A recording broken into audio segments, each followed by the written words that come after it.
Mind Heart Talks is all about powerful conversations on what it takes to create a fulfilling life and fulfilling intimate relationships.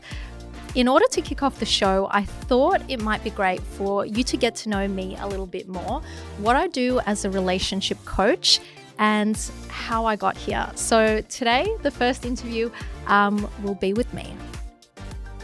What is a relationship coach for men? Tell me a bit about that. Tell us a bit about that and what you do. Yeah, so I'll start with what it's not. I'm not a dating coach for men, so I don't help men pick up or go on dates or how they should update their Tinder or Hinge profiles, whatever it is these days.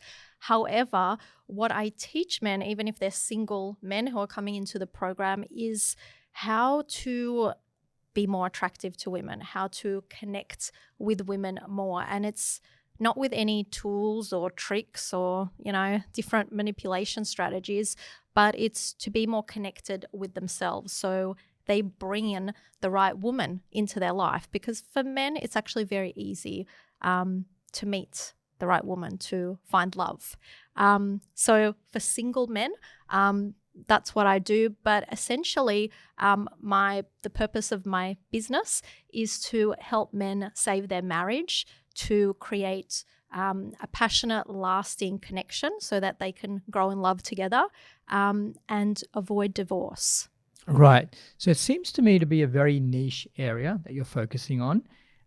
You've obviously spoken to a lot of men in the process as well. What made you kind of delve into this area in the first place? Yeah, so I never would have thought that I would be a relationship coach for men. My background is in business, it's in marketing, it's in media, and I used to work in enterprise sales with a lot of CEOs. So I was always dealing with men in my career. I've worked in football, automotive, software, so really male-dominated industries, and also in media, right? So, I had a business, so quite masculine energy that I was around all the time from, Right. being a young female. And along the side of that, I also went on my own personal development journey, because my life sort of looked like a little bit of a vision board, Okay. but it felt empty. I can reflect back and say it's almost like I had no emotions at a certain point. Okay. And to cut a long story short, a friend asked me to go travel overseas with her. I packed up my life because that's how sort of emotionless I felt at the time. And that sort of opened up a whole new path of self-discovery, right? Why do we do the things that we do? Why am I living this life? What do I want? Is it just about like creating success and ticking off my goals? So, going to Europe, living there just opened me up to another way of life. I told you this is not going to be a short story. So after that, I ended up moving to Sydney. I grew up in Melbourne after living in London, and I started to get back into my corporate career. Okay. And I realized that a lot of my male colleagues, bosses, clients, top CEOs, big business owners would start to confide in me about how they felt, that they were stressed. And it just sort of seemed that even if they sort of come from nothing and they've built themselves up and they had everything on a material level, they've achieved the success that they wanted, their mindset was sort of at the initial place of lack and of stress and unhappiness. Right. And you mentioned stress there actually led me to my next point. 2023, everyone's very busy in society this day and age. What do you attribute the relationships, from a male perspective? Can you attribute a lot of that to stress in the breakdown of a relationship, perhaps? How much of it would you attribute to psychology or over science, so to speak? So all relationships that initially start with being love relationships, like, you fall in love with your wife, all those relationships break down due to stress and only stress. It's the only but it's the only thing that really fits the mold, because love doesn't disappear. It doesn't fade away. You're always connected to that person. I mean, meeting that one person out of 8 billion people, there's got to be a little bit more Has to to be it, something, right? yeah. And stress is the thing that tends to break down relationships for a few reasons. Men and women cope with stress differently. This is based on our nervous system, based on biology, and based on conditioning. So when a man and woman live together in captivity, which has not been natural or normal until only recently, especially in non-transactional relationships where it's not like a business arrangement, which is what marriage has been also for many years, right? Very much so. 2023, we've got a lot of stress. We've got men and women living in captivity with different bodies, biology, nervous systems. So when the pressure is on, we get squeezed and we react differently. So women are expecting their husband to act like their girlfriends, right? And that's not what they're attracted to. They haven't kind of transitioned into that next phase in terms of their mindset of how they perceive the relationship to be. Well, yeah, and they just don't understand why their partner acts a certain way, and neither does the man, because usually men under stress, when they come back from work, they want to switch off. They want to forget about the day, maybe opening the paper, watching TV, or just kind of forgetting about it. And that's actually how a man reduces their stress in short term, and that's how they rebuild their testosterone as well. Whereas a woman might have a stressful day at work or anywhere, and she wants to come home and she wants to connect, right? She wants to vent. That's how she releases her stress. Yep. So these two things are quite incompatible, but clash, yeah, it's our biology. So I guess, having spoken to so many men and their experiences, I guess you touched on it before as well, but paint a picture of, the type of men. Is there like a particular, group of men that, have relationship issues or need help in confiding in their partner? Or do you find that it's just, there's no label to it, it's just, a vast group of men that, need help? I think all men need help, right? Okay.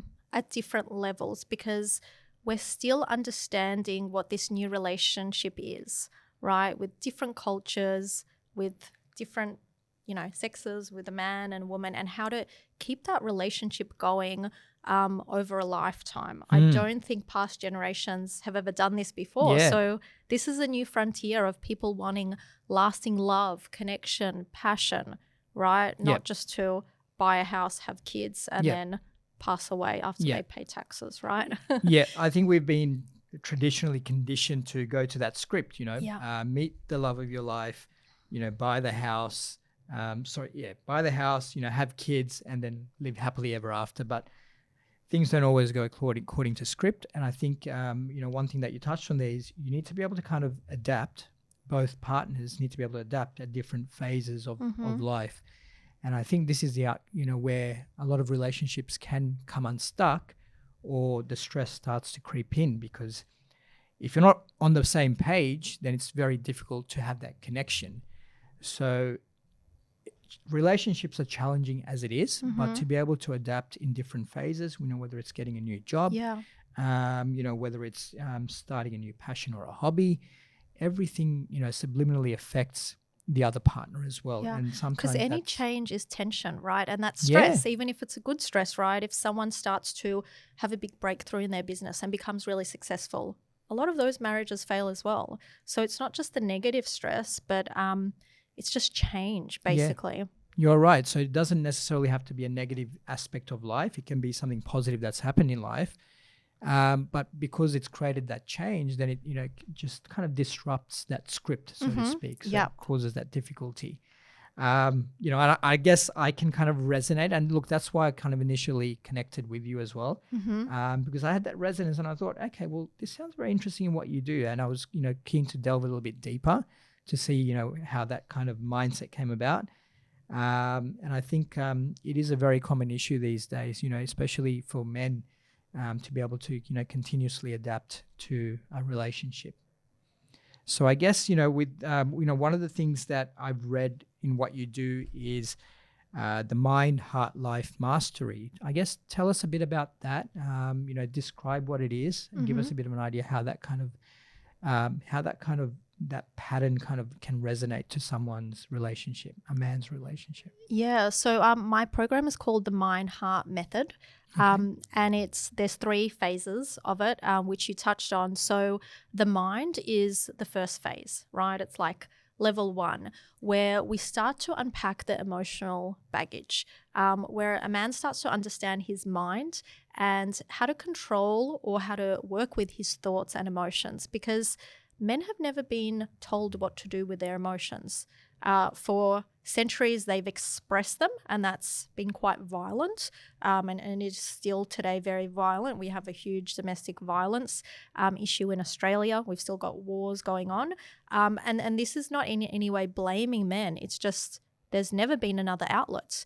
And now what's really common, I would say particularly in Australia as well, is men repress or suppress their emotions. And this is really unhealthy for a man's health, right? So both of these are really unhealthy. But so what is a man to do with his emotions? It's almost like they have to bottle it in for so long to a point where there's no other outlet, and it just kind of, comes unstuck when something, bad happens or goes down. Yeah. And then, that can be to the detriment of the relationship and the lasting of it as well. And it usually is. So what a man does with all of this, because he's got all of this in him and he may not understand what's going on, but he keeps himself at a distance from his wife and from his children. So this creates avoidance.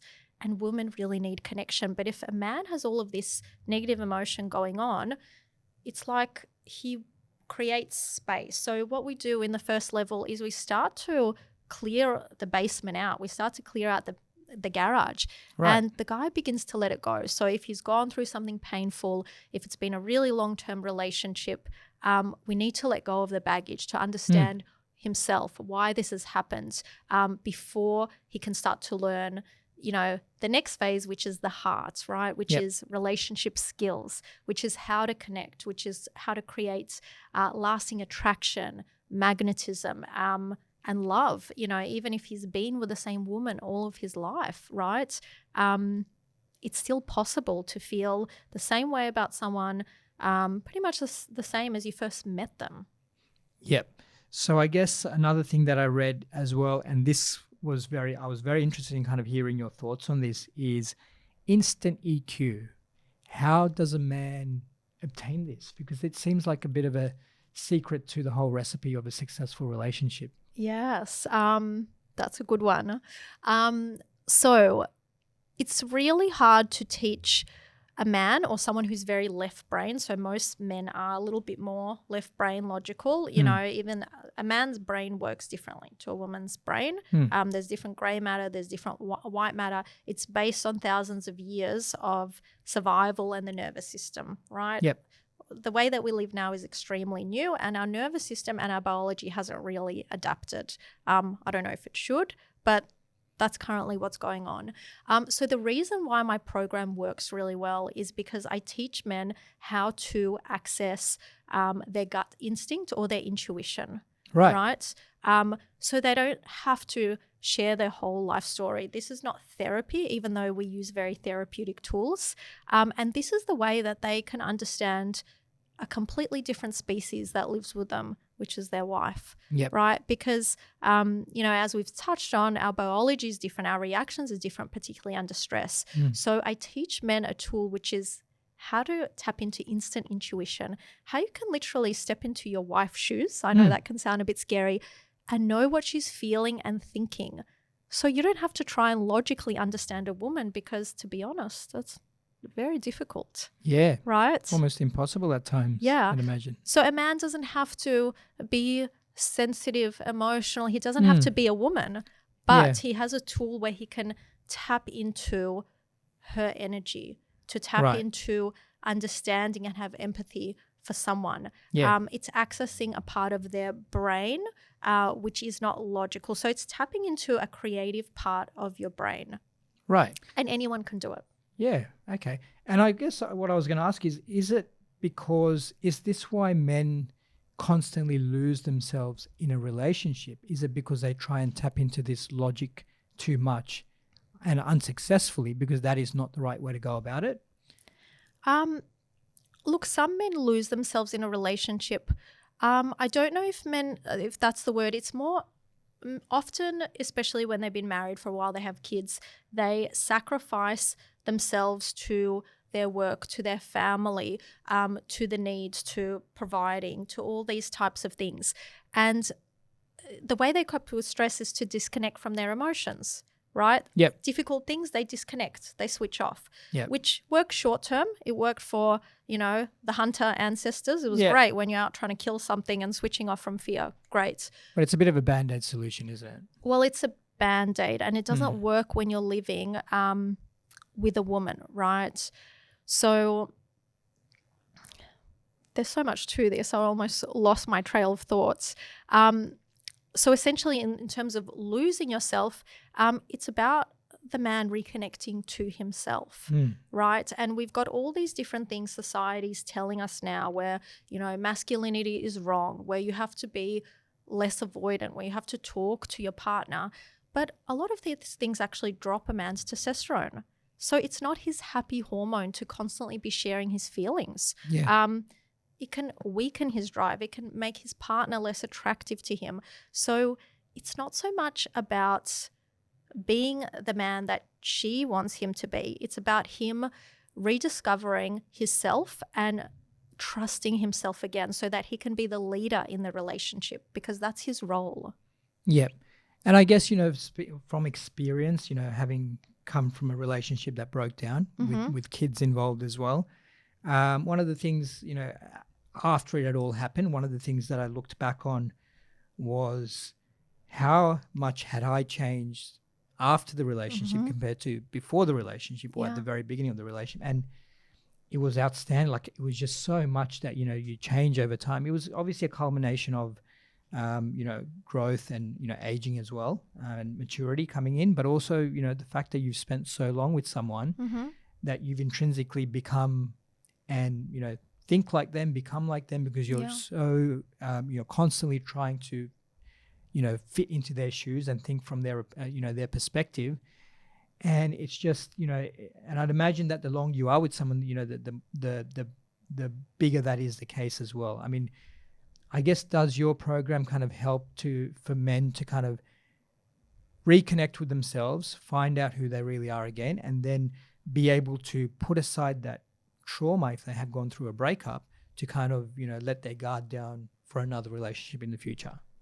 Yeah, and so that's the third phase, and it's all about life mastery. So this is about a man's purpose, what they're here to do. And every man has a purpose. And if a man isn't clear on his purpose, on what he does out in the world, he can't really be the man at home, right? This is an important component of a woman feeling attracted to him as well, because he has direction, because he has drive, because he has that masculine energy.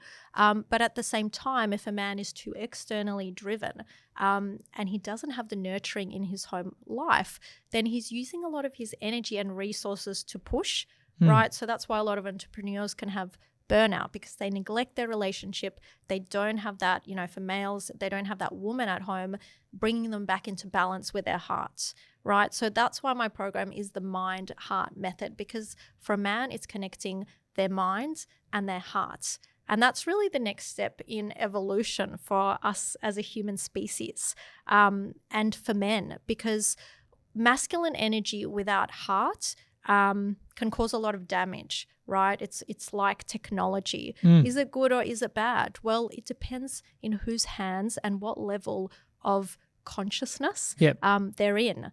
Are they just in their mind? Are they in their heart? Right? These are the consequences. Yeah. And would you say that masculine energy without any emotion or empathy is very much what we term toxicity in this society? I really hate the term toxic masculinity, because if someone said toxic femininity, how do you define that? Look, I've worked in male-dominated industries. My background is Ukrainian. So Russian-Ukrainian culture is when the man is very masculine. Yeah. And yes, of course, there's a lot of unfairness, there's a lot of injustice and, things that I've had to work through myself. But I think using the word toxic to describe masculinity because instead of just the behaviors, is really starting to confuse men. So it's taking away their leadership. So real masculine energy, masculinity, or even if we talk about this as a hormone, testosterone, it's drive, it's action, it's protection, it's providing, it's all these beautiful things that you need for a family, that a woman not only wants, she craves it, right? Yeah. And that's it. I think that the term toxic masculinity has been misconstrued a lot these days. And it's kind of sad that is the case, because I feel like, the role of a man, or the perception of it, has changed over time. And I know, that you mentioned before that obviously, for a man, testosterone is key to him feeling that masculinity. So I guess, what I'd like to know is, in terms of the men that, obviously come to you and to, obviously to endeavor in your program, they've obviously identified the need to do that, right? So the step that they've taken is an action step. Is there a point in their relationship that they come to you, or do you feel like is it better to kind of approach you at the very start of an issue, or issues starting to surface in a relationship? Or do you feel like some men leave it a little bit too late to approach, yourself? I don't think it's ever too late. And this is something really new. So I feel that most men do work with me at the point where things are feeling really cornered, because what they've done before this is pretty much avoidance. Maybe they've done some couples therapy, and therapy usually doesn't work for men long term, right? So it's at the point where they're at the brink of divorce, or they want to, even though they love their wife, they want to run away. They're avoiding her. They don't know what else to do. Yep. And if I could do this with younger men, that would be my dream. I think that's amazing, because there's just so many misconceptions that we get about relationships, about love, about connection, and it's based on Hollywood and pornography. That's most men's education, and maybe looking at their parents. Yeah. So at best, they're sort of just guessing what's going on. But usually a man, to do the program, he needs to take initiative. So he needs to take masculine energy, right? Which requires some vulnerability. He needs to open up. He needs to acknowledge. He needs to share.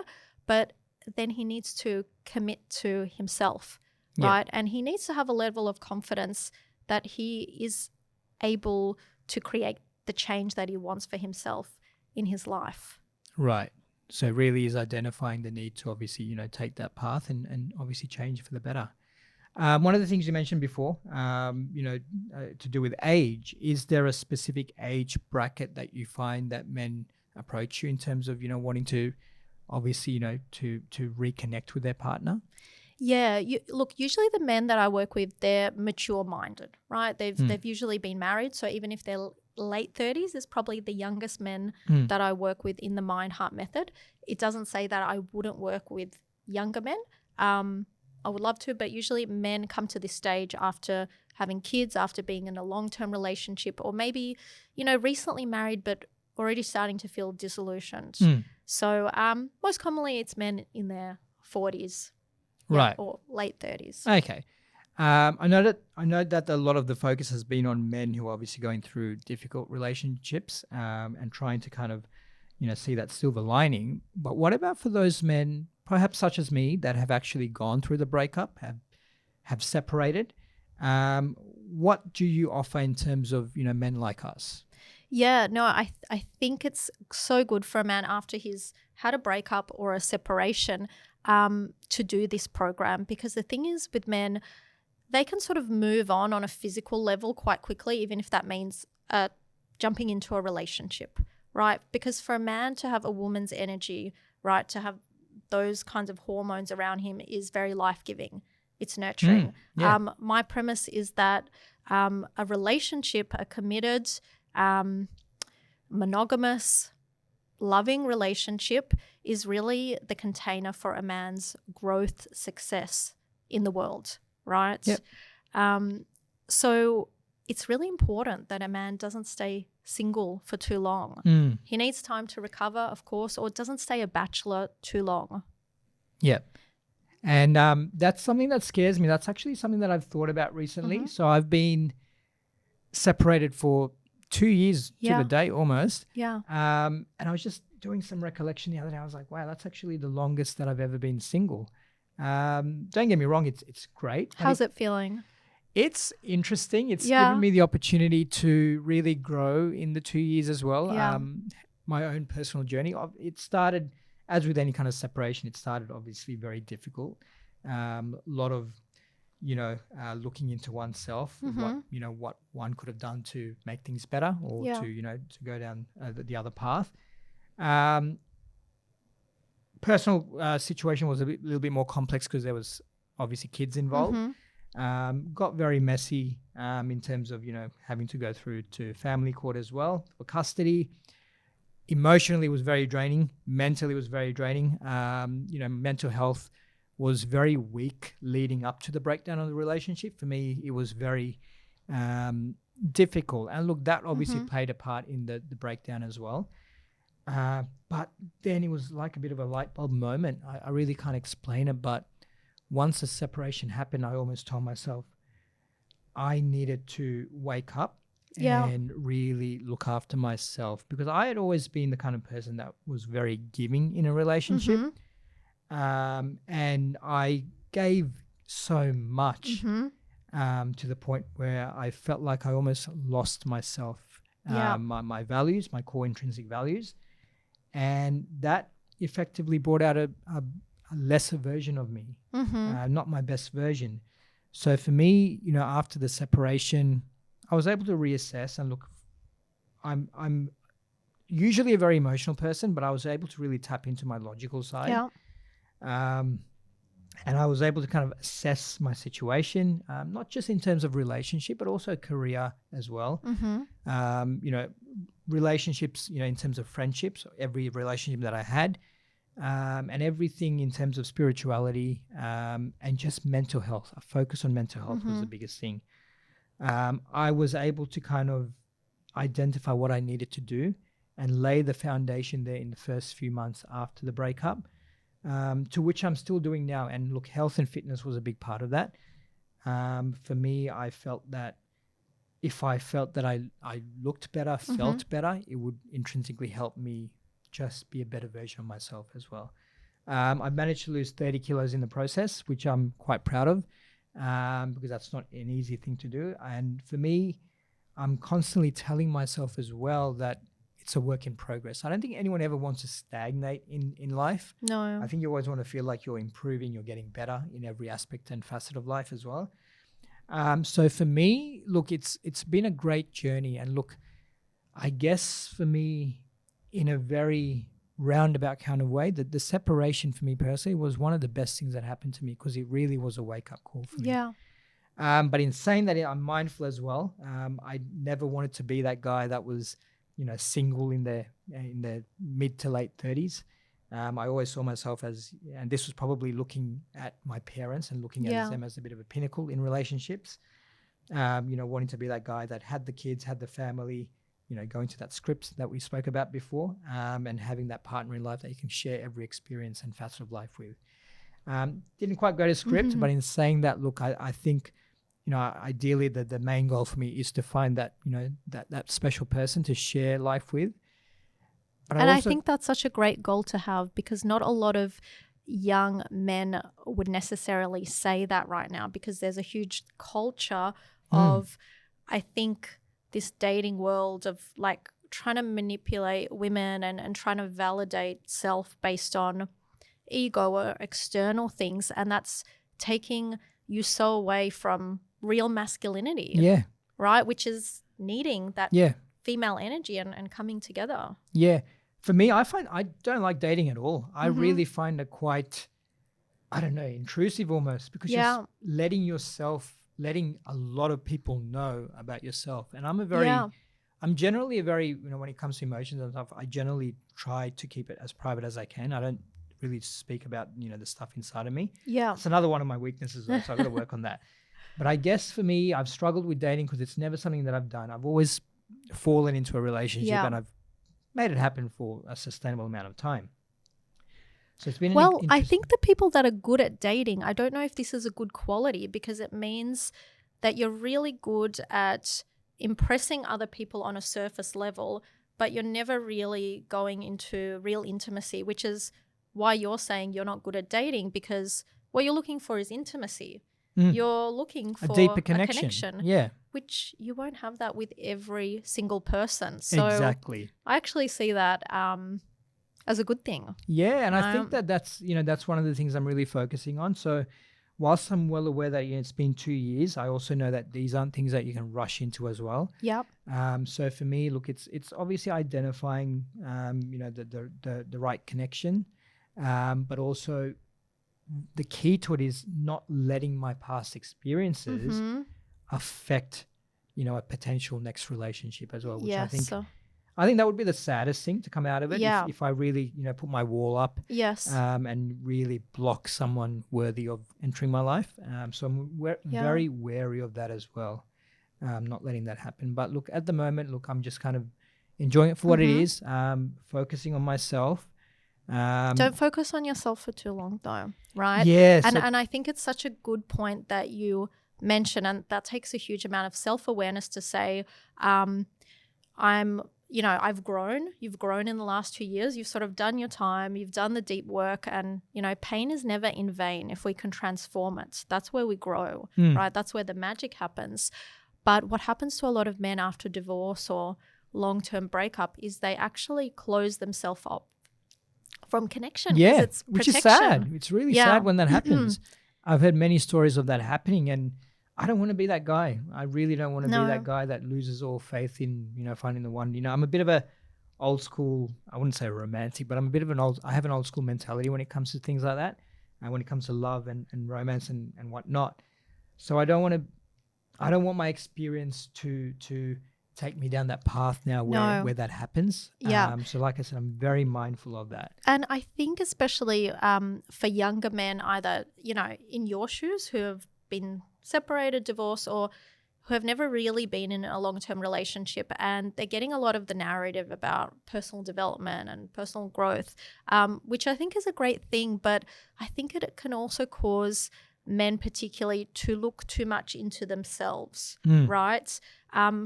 And that's actually taking away their power, because you can only grow to a certain level on your own.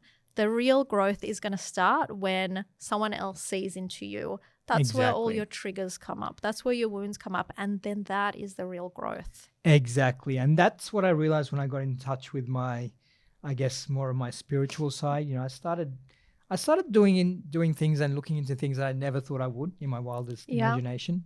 Things like, angel numbers, twin flames, just reading up on it just because my curiosity was piqued, so to say. And the more I read that, the more I kind of realized, okay, there's so much more to life than, just what we know of it. I think that there's so much to relationships to explore. And I think fundamentally you want to kind of share in the growth and the experiences with someone, because that's when you're going to feel the most reward and fulfillment in life. At the end of the day, however wealthy or however much success you attain, I think that it means nothing if you have no one to share it with.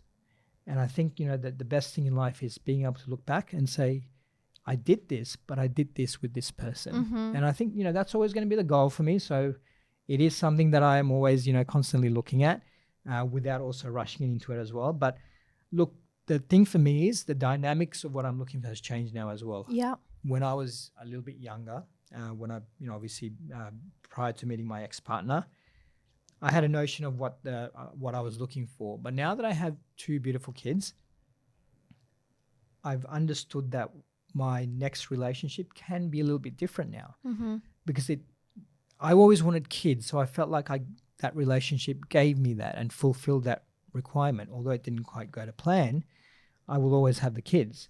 But maybe it did go to plan. Exactly. And I think that's the way I'm trying to be more positive about it as well. I would never regret anything about the relationship. And having the kids has given me another perspective on life. But in terms of a relationship, I now, would be looking for someone that, in terms of companionship, that things that I wouldn't really have looked for before, if that makes sense. Yeah. Obviously goes, with aging and maturity, but also because I have the children, it's not something that I don't necessarily need to look for someone that wants to have kids. I can just look for someone, I can hone in on what I'm looking for, because it can be someone that I might just want to do fun things with, like go for a run with. Or, what the interesting thing is about what you're saying, it's like, I think it's really great to understand what we want in a partner and have this sort of life vision, right? Yep. But I think when we narrow too much into what we want in a partner, we feel like we have a lot of control over this, because how we are attracted to someone, and the initial person we meet is usually, I think some comedians say this, that's the representative. Yeah. Right? We only really get to know different layers and levels of a person until honestly we're living with them. Pretty much. Right? You don't know who you were until you live with them. And people change every 7 years. Ourselves, we're a completely new body every 7 years. Yeah. So we don't know what we're going to get. And it's actually our subconscious mind that chooses the partner. Yeah. We have very little control. Yeah. Because love isn't like this formula connection, why two people are attracted. From a lot of the attraction theories, love theories, none of them are complete. Yeah. But the one that I resonate most with, and the one that I work with, is that our partner, the person we meet that we have this deep connection with, is actually a mix of our core caregivers, so usually our mother and father. The good and the bad qualities, what we're attracted to initially, and then what is going to trigger our wounds, right? To bring them up and to heal them. So essentially we're looking to be whole. And if we start to reframe it in, this person is doing this, they're wrong. If we start to look at this person as our mirror, it's not the same. Yeah. It's the opposite. And it's pushing those buttons that are unhealed to bring them up. And that's what I learned reading into Twin Flames. Yeah. That mirror image, that mirror person that can really bring you out of your comfort zone, expose all your vulnerabilities, but that is what you also need to grow and develop. And obviously to share that experience with someone. So yeah, look, like I said, I was never expecting to kind of go down that path and read into all these things, but initially when I did, obviously after the post breakup, I started reading into these things, and it kind of set the pathway, paved it for me. Like I said, in conjunction with my health and fitness as well, because I really felt like I just wanted to get more attuned to my feminine side as well. Not that I was ever too masculine. I think I've always had a feminine side in me. I think that's just the Cancerian in me coming out. Yeah, I'm a Cancerian as well. Really? Yeah. There you go. What day should I dare ask? Cancerian men tend to be very emotional. Cancerians are emotional in general. Yeah. But all men and women have a masculine and feminine side. But there is like a perfect balance to be maintained for a monogamous connection between a man and a woman. And usually when I work with men in relationship, that balance has gone, they've gone more into their feminine. And they can be, directors, they can be quite blokey, but some of their behaviors have become more of feminine nature, which is more passive, more go with the flow. They're no longer taking leadership in the relationship. So the polarity starts to go, it becomes imbalanced, and this creates stress in the right. woman. That's stress, yeah. Right. So everyone has their blueprint of, in their relationship, how much feminine, how much masculine energy they should have. Yep. And that's what I also give men, so they can navigate their relationship a little bit more. And it's unique to everyone, but ideally from what I've seen and what I guess my premise, none of this there's not clinical studies on this, but it's related to the nervous system. It's our hormones. So when we talk about energy, our energy body, it's related to our emotions and our hormones. Yep. So this is physical as well.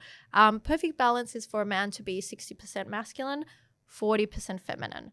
Right. A woman to be 60-40. 60% feminine and 40% masculine. And, it can shift a little bit, but that's the general gist of things. And when it becomes kind of like Dutch or 50-50, that's when you get your companions or your roommates. Right. Right? Okay. When it becomes in the other direction, you know, a woman becomes more masculine, she feels like his mum, and no one wants to have sex with their mum, exactly. right? That kind of vibe.